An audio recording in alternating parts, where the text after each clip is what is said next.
देखेंगे लिखा हुआ है, ये वाला चित्र देखेंगे, लिखा संलग्न परिपथ में बिंदुओं P तथा Q के बीच तुल्य धारिता ज्ञात कीजिए। आपका ये परिपथ दिया गया, इस परिपथ में P और Q के बीच में तुल्य धारिता ज्ञात करना है। बच्चों हमने क्या बताया, यहाँ से गया, ये तीनों किस क्रम में जुड़ जाएंगे, समझ में आ रहा होगा, एक ही रो में चल रहा है। या ऐसे याद रखिएगा, P जो है हमने देखा कि इसमें गया, यानी फर्स्ट वाले में, इसमें गया फर्स्ट, यानी जो आपकी प्लेट है उसकी फर्स्ट वाली जो प्लेट है, जो संधारित्र की फर्स्ट प्लेट है उसमें टच कर रहा है, ऐसे आते, तो मतलब कुल मिला के आपका इस श्रेणी क्रम हो गया।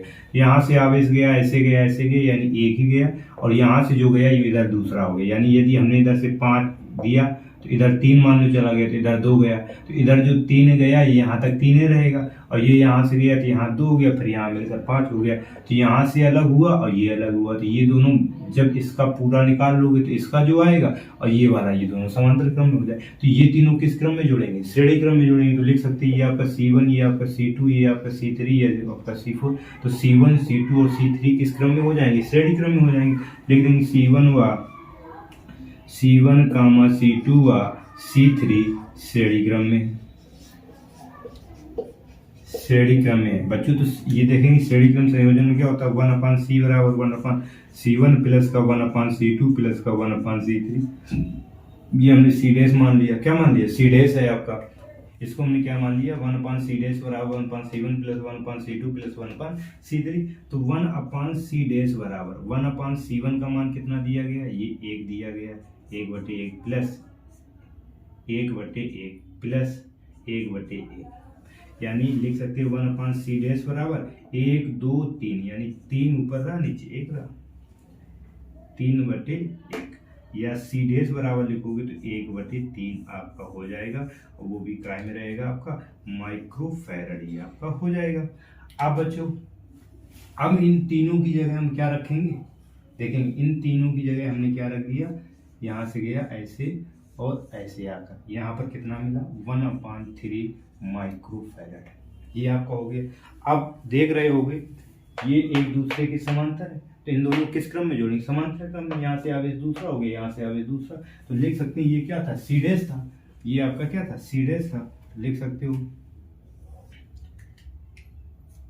C डैश व ये क्या, C4 किस क्रम में, समांतर क्रम में है। तो समांतर क्रम में है तो बच्चों समांतर क्रम के लिए क्या होता है, C इधर से निकालेंगे डबल डैश, तो C डबल डैश बराबर क्या हो जाएगा, C डैश प्लस का C4, समांतर क्रम में ऐसे जुड़ जाते हैं। तो लिखेंगे C डबल डैश बराबर C डैश का मान कितना दिया गया, 1/3 दिया गया, प्लस C4 का मान कितना दिया गया, ये 1 दिया गया, तो 1/1। तो C डबल डैश बराबर 1 का करेंगे 1, 3 का करेंगे 3, और नीचे 3 एकम 3, C डबल डैश बराबर 3 1 4, 4/3 माइक्रोफैरड हो जाएगा। बच्चों कितना आया, 4/3 माइक्रोफैरड हो जाएगा। समझ में आया बच्चों। इसी प्रकार इसमें देखेंगे लिखा संलग्न चित्र में आपका A और B के बीच में क्या ज्ञात करना है, धारिता ज्ञात करना है। ये आपका परिपथ दिया गया। तो बच्चों हमने देख लिया, यहाँ से निकले ऐसे, इधर चला गया और इधर चला गया, फिर इधर जाने के बाद इधर आ गया, कुछ इधर से चला गया, ये आपका इधर निकल गया। यानी इसमें जो है, इसमें जो आवेश बहेगा वो एक ही समान बहेगा, यानी इन जब समान बहेगा तो इन दोनों को किस क्रम में जोड़ेंगे, श्रेणी क्रम में जोड़ेंगे। तो लिख देंगे पहले, ये आपका हो गया C1, ये C2, C3 और ये C4। तो ये दोनों कौन है, C2 और C3। तो लिख देंगे C2 व C3 किस क्रम में है, श्रेणी क्रम में है, श्रेणी क्रम में है। तो बच्चों श्रेणी क्रम के लिए निकालेंगे 1/C डैश बराबर 1/C2 प्लस का 1/C3। भाई ये क्या है, धारिता C2 है, एक धारिता C3। तो इधर से 1/C डैश बराबर निकला, C2 का मान कितना 1 दिया गया, प्लस C3 का मान कितना 1 दिया गया। तो 1/C डैश बराबर ऊपर कितना रहा, 1 1 2/1। तो C डैश बराबर निकालेंगे तो 1/2 आपको हो जाएगा। 2 से काटना चाहते काट देंगे, दशमलव लगाया, 10 हो गया, 2 5 10, यानी C डैश का मान आ गया 0.5 माइक्रोफैरड। ये बात तो समझ में आ गई बच्चों कि इसकी जगह अब क्या आ गया हमारा, एक संधारित्र आ गया, 2 थे, एक आ गया जिसका मान कितना दिया, 0.5 माइक्रोफैरड। ये बात तो समझ में आ गई बच्चों। अब देखेंगे यहाँ से गया, इधर दूसरा हो गया, इधर दूसरा हो गया, और इधर जाकर यानी इधर से इधर जाकर ये दूसरा हो गया सब में अलग अलग है, तो यानी ये तीनों किस क्रम में जुड़ जाएंगे, समांतर क्रम में जुड़ जाएंगे। देख रहे हैं एक दूसरे के समांतर है, तो लिखेंगे क्या, ये क्या है C1 कामा, ये क्या आपका निकला C' व C4 समांतर क्रम में है, समांतर क्रम में है। तो धारिता, तो बच्चों धारिता क्या आ जाएगी, या तुल्य धारिता निकालेंगे लास्ट वाली, तो 1 C बराबर समांतर क्रम में डायरेक्ट जोड़ देंगे, C बराबर क्या हो जाएगा C1 प्लस का C' प्लस का C4, वैल्यू पुट करेंगे। C बराबर C1 का मान कितना दिया गया है 1 प्लस C' का मान 0.5 प्लस C4 का मान 1 दिया गया, 1 1 2 में 0.5 जोड़ देंगे तो हो जाएगा 2.5। धारिता है, धारिता का मात्रक क्या होता है बच्चों, यहाँ पर माइक्रोफैरड चल रहा है, तो बच्चों कितना आ जाएगा माइक्रोफैरड आ जाएगा। इस प्रकार ये आपका हो जाएगा। इसके बाद देखेंगे बच्चों, अगला आपका दिया गया है चित्रानुसार संयोजन के समतुल्य संधारित्र की गणना कीजिए। ये चित्र आपका दिया गया है, इस चित्र में संधारित्र की गणना करना है। बच्चों ध्यान से देखिएगा, आप लोगों ने एक गाना सुना होगा, बड़ा पछताओगे, सुना है? तो बच्चों ये याद रखिएगा, ये समय जो आपका चल रहा है, ये समय अगर गुजर जाएगा, इसके बाद में पछतावा ही रह जाता है कि काश हमने ऐसा किया होता, काश हमने ये किया होता।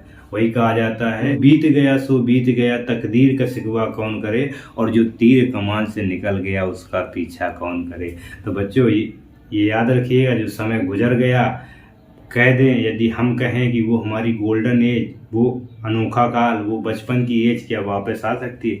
दोबारा कभी वापस नहीं आ सकती। इसलिए बच्चों, या हम सोचें कि दोबारा से हाई स्कूल या इंटर में हम पढ़ सकते हैं क्या? तो नहीं पढ़ सकते। इसलिए आप लोग मेहनत से पढ़िएगा। ये आपके हाई स्कूल और इंटर का स्कोर आपके जीवन भर, लाइफ टाइम हमेशा याद रहेगा, रखा जाएगा कि आपके कितना परसेंटेज आया था, कितने परसेंट नंबर आए थे। इसलिए बच्चों मेहनत से पढ़ो, अच्छी नौकरियां अचीव करो, बहुत ऊंचे पोस्ट पर पहुंचो। तो देखेंगे ये आपका दिया गया है। अब हमें क्या ज्ञात करना है, ए और बी आपके ये है, ए और बी के बीच में हमें तुल्य धारिता ज्ञात करना है।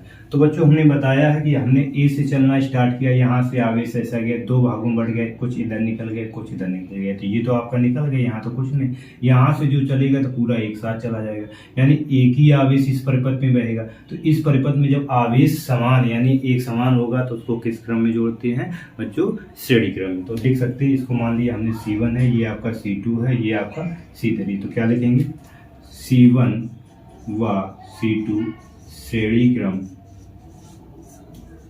पूरा लिखना चाहते लिख सकते, श्रेणी क्रम संयोजन में है। तो धारिता निकालेंगे, तो धारिता, तो इसके बीच धारिता जो निकलेगी, तो श्रेणी क्रम में क्या होता है, 1/C बराबर होता है 1/C1 प्लस 1/C2।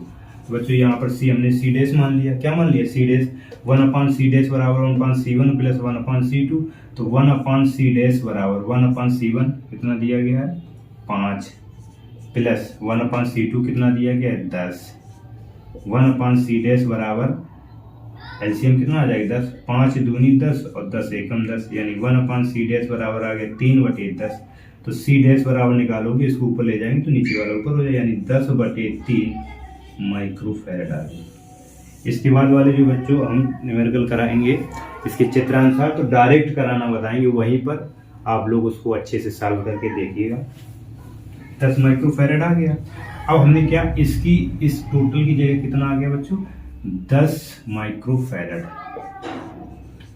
अब हमने क्या देखा, ये दोनों किस क्रम में हो जाएंगे, समांतर क्रम में। तो ये आपका C' था, तो लिख सकते C' व C3 किस क्रम में है, समांतर क्रम संयोजन में है। समांतर क्रम में है तो धारिता निकालेंगे, तो डायरेक्ट C बराबर क्या हो जाएगा C' प्लस का C3। समांतर क्रम यही होता है, C बराबर C1 plus C2 plus C3। तो लिखेंगे C बराबर C1 का C' का मान कितना दिया गया है 10/3 प्लस C3 का मान कितना दिया गया 3, नीचे 1 रहा, 1 का 10 से 3 का 3 से। C बराबर 10 एकम 10 प्लस 3 का 9/3 एकम 3। तो C बराबर 10 9 19/3 निकालना चाहते और लिख सकते C बराबर 3 6 18 1 19/3 माइक्रोफैरड। ये आपका हो जाएगा।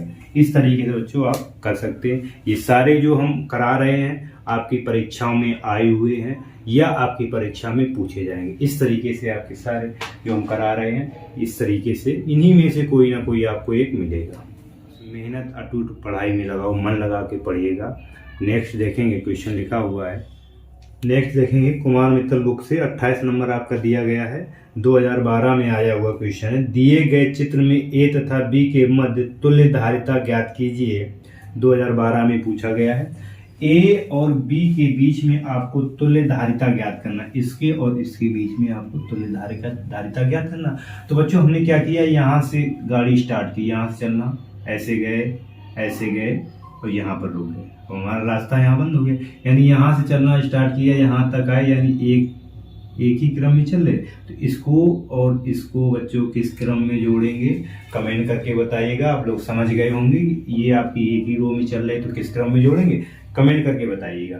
और उसके बाद में फिर यहाँ से एक दूसरी हो जाएगी, तो जो आएगा इसके साथ में किस क्रम में जोड़ेंगे बच्चों, बताइएगा कमेंट करके। किस क्रम में जोड़ेंगे, समांतर क्रम में जोड़ेंगे। Very good. तो हम पहले इसको किस क्रम में जोड़ेंगे, श्रेणी क्रम में। तो इसको मान सकते हैं ये आपका C1 है, ये आपका C2 है, ये आपका C3 है। तो C2 और C3 किस क्रम में हो जाएगा, श्रेणी क्रम में। तो लिखेंगे C2 C3 श्रेणी क्रम में है, श्रेणी क्रम में है। तो श्रेणी क्रम में है बच्चों, तो इनको श्रेणी क्रम की तुल्य धारिता क्या होती है, 1/C बराबर 1/C1 plus 1/C2 plus 1/C3 होता है। यहाँ पर क्या C2 दो संधारित्र हैं, C2 और C3। इसको हमने मान लिया आपका क्या है, C डैश। तो 1/C डैश बराबर 1/C2 का मान कितना दिया गया है, 6 प्लस C3 का मान कितना दिया गया है, 3, 1/3। एलसीएम आ जाएगा, कितना आ जाएगा, 6 आ जाएगा। 6 एकम 6, 3 दूनी 6। 1/C डैश बराबर ऊपर कितना आ गया, 3/6। 3 एकम 3, 3 दूनी 6, यानी 1/2। तो यहाँ से C डैश बराबर निकालेंगे तो C डैश ऊपर जाएगा, C डैश बराबर निकालेंगे तो ये भी 2 ऊपर चलाएगा, 2 माइक्रोफैरड। बच्चों अब इस टोटल चित्र में कितना बचा है, अब बचा है हमारा 2 माइक्रोफैरड। कितना बचा है, 2 माइक्रोफैरड। ये हमारी जा रही थी, यहाँ पर बचा है 2 माइक्रोफैरड। अब ये आपका गया 2 माइक्रोफैरड, तो यहाँ से गया, यहाँ बंद हो गया। तो ये और ये दोनों किस क्रम में जुड़ जाएंगे, समांतर क्रम। बच्चों किस क्रम में, समांतर क्रम में। लिख सकते हैं क्या, C1 व C डैश किस क्रम में है, समांतर क्रम में, समांतर क्रम में। तो समांतर क्रम क्या होता है, तुल्य धारिता C बराबर C1 प्लस का C2 यानी C3 जो यहाँ पर होगा। यहाँ पर 2 संधारित्र हैं आपके, क्या है, C1 प्लस C डैश। इसी प्रकार आपका यदि प्रतिरोधों में आ जाता तो प्रतिरोध भी ऐसे ही सवाल होंगे, सेम जोड़ने का तरीका सेम होगा कि श्रेणी क्रम। बस वहां पर क्या होता है, श्रेणी क्रम चलता है, R बराबर R1 प्लस का R2 प्लस का R3। आपका इस तरीके श्रेणी क्रम होता। और समांतर क्रम जो होता है प्रतिरोधों का, तो वहां पर चलता 1/R बराबर 1/R1 plus 1/R2 plus 1/R3। Just इसका अपोजिट होता है। वहां पर क्या होता है, यहाँ अगर वहां ये प्रतिरोध होते तो R1 प्लस R2 करते, और यहाँ संधारित्र है तो क्या करते, 1/R1 1/C1 प्लस 1/C2। यानी ये श्रेणी क्रम में क्या है, 1/ चलता है, वहां श्रेणी क्रम में डायरेक्ट जोड़ दिए जाते हैं। तो ये देखेंगे C बराबर आपका C1 का मान कितना दिया गया है, 2, और प्लस C डैश का मान भी कितना दिया गया है, 2। जोड़ेंगे C बराबर 2, 4 माइक्रोफैरड। इसकी तुल्य धारिता निकल आई।